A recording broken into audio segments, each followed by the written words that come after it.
ये भेड़िए इतने चंचल हैं कि चाहे तो कभी भी अपना रूप बदल सकते हैं। जैसे ही झुंड के नेता भेड़िए ने आदेश दिया, भेड़िए के बच्चे तुरंत मिलकर एक कायक कायक बन गए।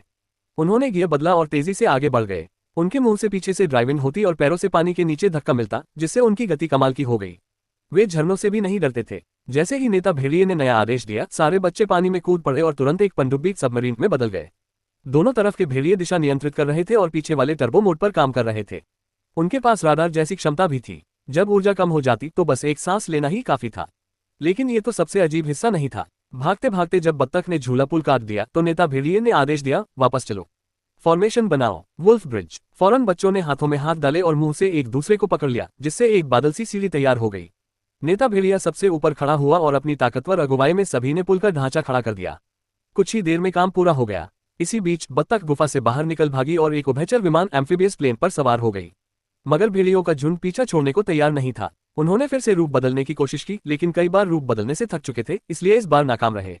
फिर भी वे पीछा करते रहे और इस बार उन्होंने खुद को एक 4 पहिया गाड़ी 4 व्हील ड्राइव में बदल लिया।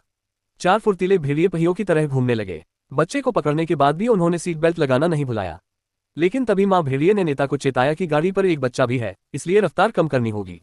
उन्होंने ब्रेक लगाए और गाड़ी धीमी कर दी, मगर अचानक बच्चा गायब हो गया। असल में बत्तख मौका देखकर उसे वापस ले गई थी। भागते भागते वे एक गोदाम तक पहुंचे, लेकिन बिग माउथ अचानक किसी चीज से टकरा गया, जबकि ब्यूटीफुल इधर उधर बचने की कोशिश कर रही थी।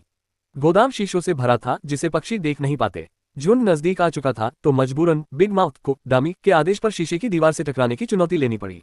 कई बार टकराने के बाद वे आखिरकार गोदाम से निकलने में सफल हुए। लेकिन बाहर निकलते ही भेड़ियों के झुंड ने उन्हें घेर लिया। ठीक उसी नाजुक घड़ी में आसमान से एक बड़ा सा फैट माउथ नीचे उतरा। उसने सारे भेड़ियों को तितर बितर कर दिया और बिग माउथ व बच्चे दोनों को सफलतापूर्वक बचा लिया। भेड़ियों का पूरा झुंड वहीं पर टूटकर रह गया। इसी बात पर लाइक और सब्सक्राइब करना तो बनता है।